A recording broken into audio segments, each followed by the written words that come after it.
Hello Israel, it's me, Seven Heaven, coming to you again with another video. I say I have no rights to the video or the music. I have no rights to it whatsoever. Strictly only for educational purposes only.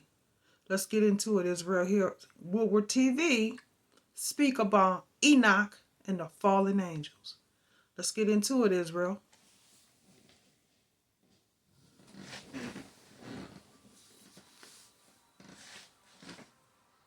The Book of Enoch, the Fallen Angels.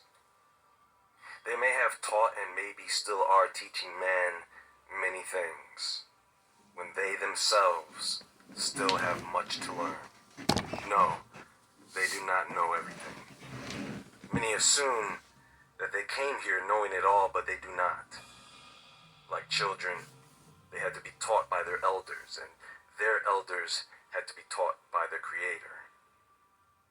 That is why there is a hierarchy among them. There are leaders and followers. You see, you teach a child something basic.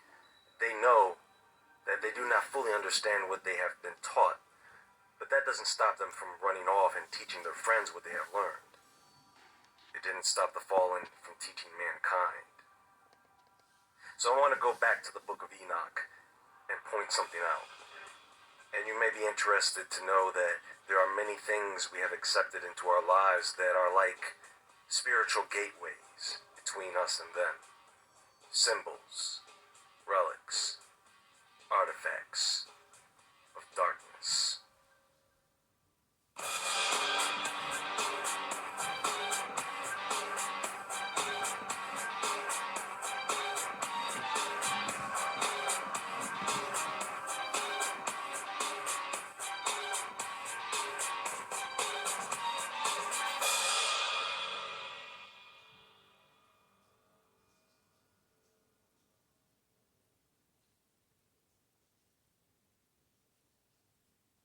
I want to start off by asking everyone a question. How many of you know the origins of the Ouija board? None of you, right? Do you know why? Because nobody does.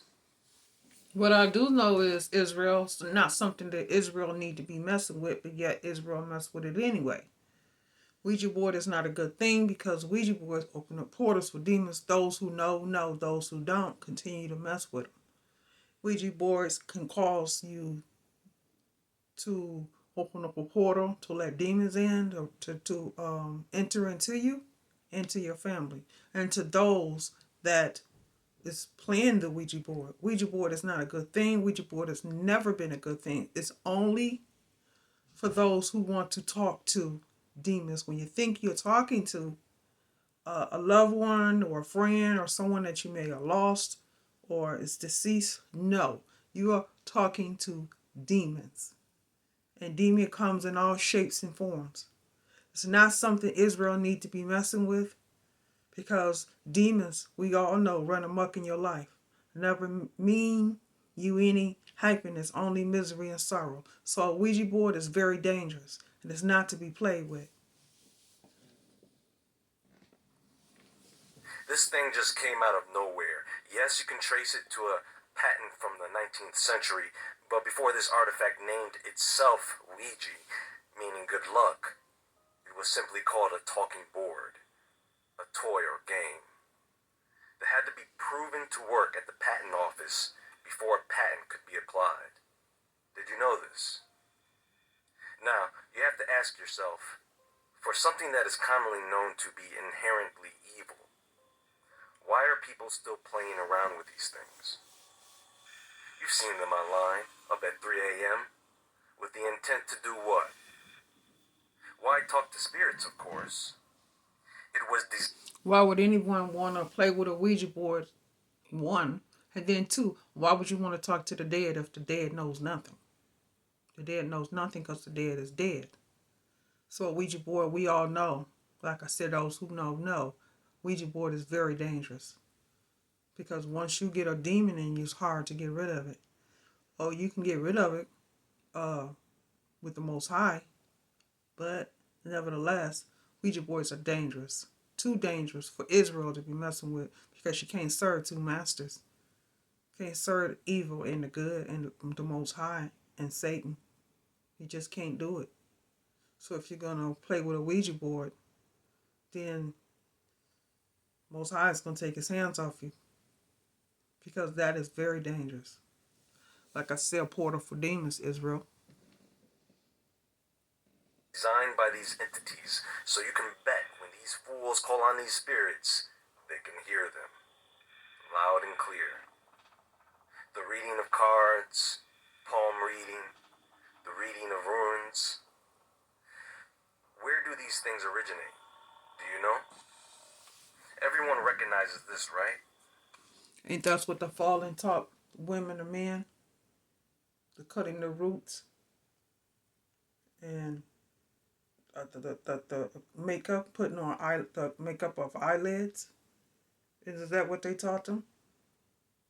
How to do chants and spells?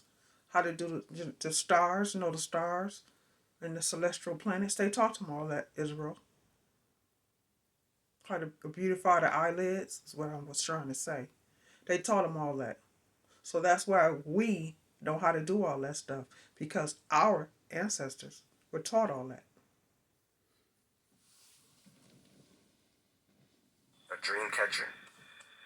I think you have been led to believe that this artifact somehow wards off nightmares. No, it creates them.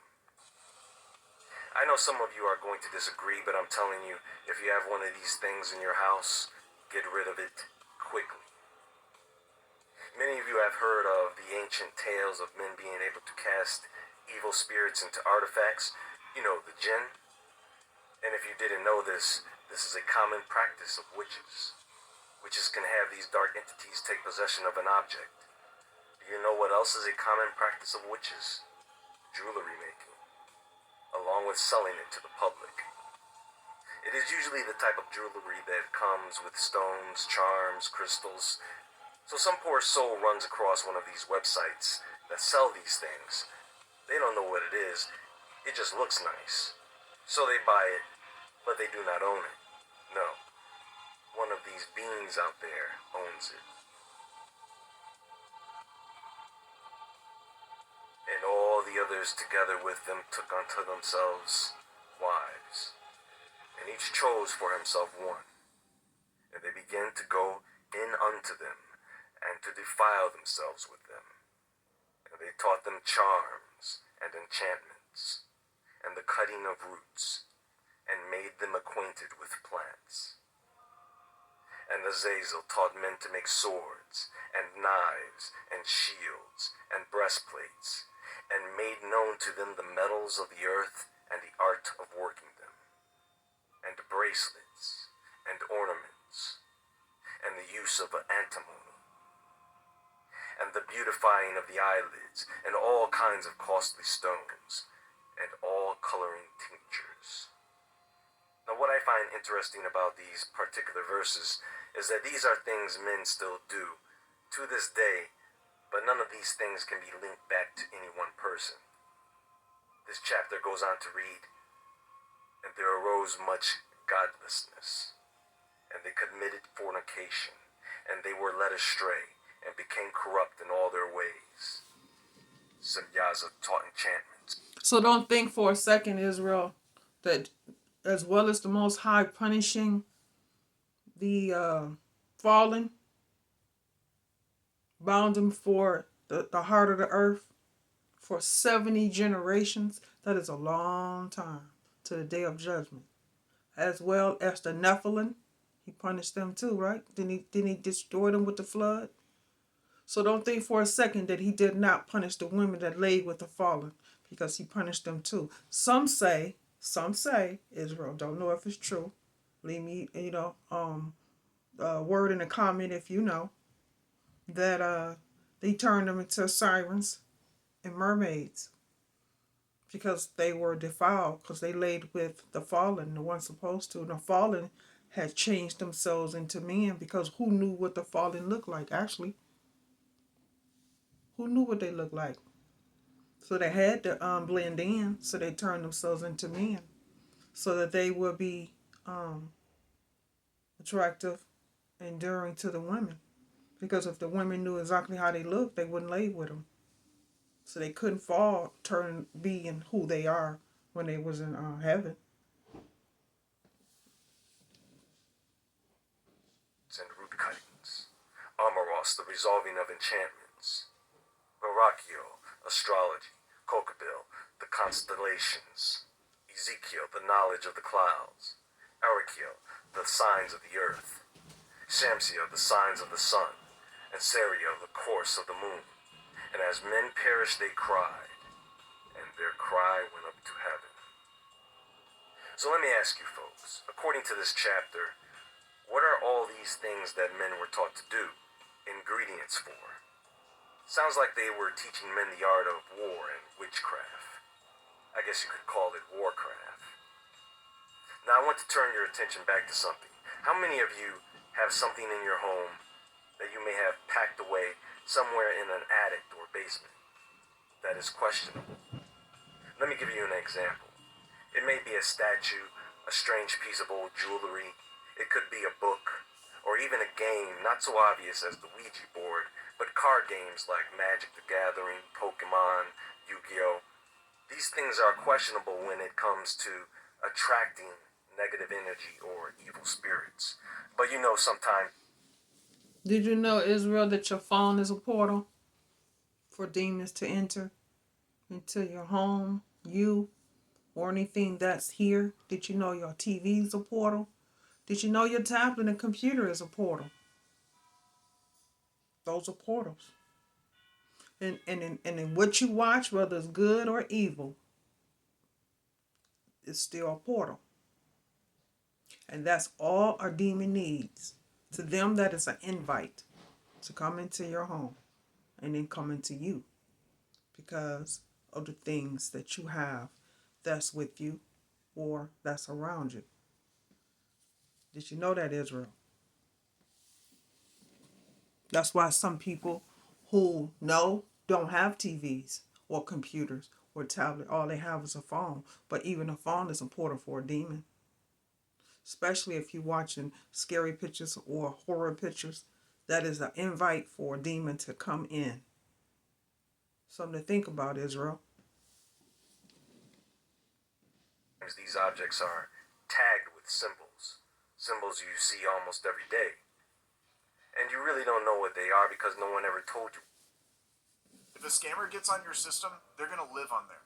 They'll go through things like your photos, on your browser, your emails. What they are. All people know is the Star of Satan, the pentagram. That's it. That's the obvious one. Now, some of you are going to hate me for what I'm about to say, but you know what? I'm reminded of a quote. The only people mad at you for speaking the truth are those people who are living a lie. Everyone should know what this symbol is, right? Now, there are people who look at this symbol and believe it to be something holy. I get it. But under whose authority? Who told men to do this? How is this idolic symbol holy? Keep in mind, this is propagated as such in films and television. But how many of you have been able to stop a vampire using one? How many of you have been able to get rid of demons using a cross? Go watch the movie The Conjuring 2. That lady put crosses all over the walls in one of the rooms in their house to ward off a demon, and it ended up being the worst room in the house. I know there are those who use this object in prayer, but who are they praying to? God or the object in front of them? In spite of whether you think this is right or wrong, is it truly necessary to have to use an inanimate object to worship God? Do you know what this symbol also stands for? The cross of confusion, the tau cross, the broken cross, the golden dawn cross, the cross of St. Peter that is now known as the anti-Christian inverted cross. Huh? You mean to tell me that I can take a regular cross and just turn it upside down? Now it is no longer holy? It is unholy? Why would someone use a symbol to represent someone when that symbol has been and can be used against him? The Rosicrucian rose, used in the worship of the goddess of Venus. The Egyptian Ankh, the symbol of life, also used in occult magic rituals. I'm not saying all these crosses are inherently evil, but these were and are used by people who worship different gods. The crescent moon and stars. You know, the stuff you find on a box of Lucky Charms? The triangle, the symbols of earth, wind, and fire. The circle in a circle. All occult symbols. The triquetra. You know, the symbol of the Holy Trinity? A Celtic symbol which is also the symbol for the triple goddess used by witches. The hexagram, or the Star of David, or the Seal of Solomon. A king who had different wives from different religions, mind you. Or the symbol of Baal, another symbol used in witchcraft. Planetary and astrological symbols. Symbols of magic and the occult. Wiccan and pagan symbols. Egyptian symbols. Many religious symbols. Many symbols of deities. And many common symbols used to worship only God knows what. See, it's a good idea to know what these symbols mean so that when you see them on products, when you see them on books or games or on television, when you see them on objects or buildings, you know what that is. Some people have these old statues and souvenirs from other countries without knowing their origin.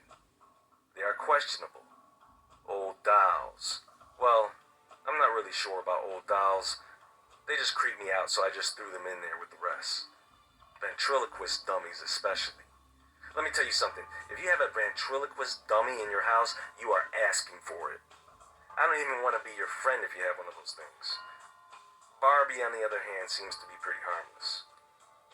But seriously, keep in mind that these fallen angels, these demons, do not need rituals or symbols or Ouija boards to get to someone.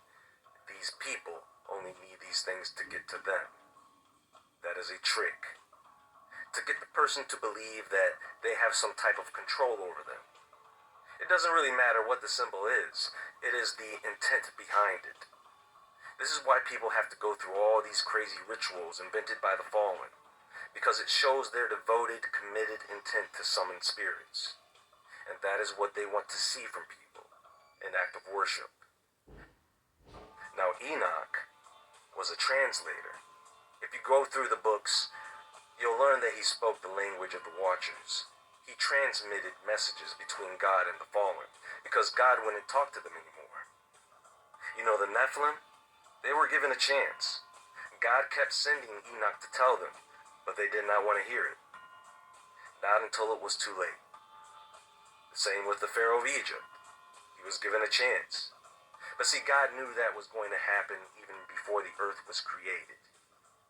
And so people ask, well, why would God allow these bad things to happen? Why would he cause destruction upon the earth? Well, because he knows the end result. And people keep thinking that God is some type of human. They do. They humanize him and expect him to feel and act like a person. Let me tell you something, folks. If you believe in a God, if you believe that there is only one God, the Creator, then understand that you are here for his purpose. Atheists beware. You are the easiest target for these dark entities and occultists. But if you don't believe in them, then I suppose you have nothing to worry about. And I assume that if you were strong in that disbelief, then you wouldn't take the time to watch this video. No, you have a choice. You don't have to believe in God or the devil. But I can guarantee that God definitely believes in you. And if that's true, then so does the devil. All right, Israel, take it for what it is. Remember, leave Ouija boards alone. Much love.